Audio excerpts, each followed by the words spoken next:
தனுசில் மூக்கை நுழைத்த சீனர்களின் மூக்கை அறுக்க வேண்டும் என்பதற்காகவும் ராஜேந்திர சோழன் கடாரத்தை நோக்கி படையெடுத்து சென்றார்.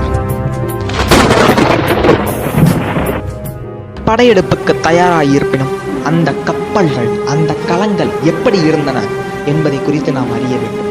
அவைகள் அனைத்தும் பாய்மர கப்பல்களாகவே இருந்தன. ஒரு பாய்மர கப்பலில் கிட்டத்தட்ட 300 இருந்து 500 வீரர்கள் வரை செல்லலாம் என ஆய்வாளர்கள் சொல்கிறார்கள்.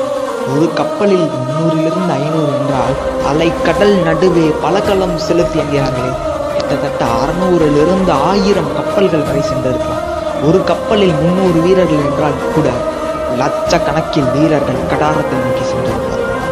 இவையோடு மட்டுமல்லாத குதிரை படையும் யானை படையும் சென்றிருப்பார்கள். பெரும் படைகள்.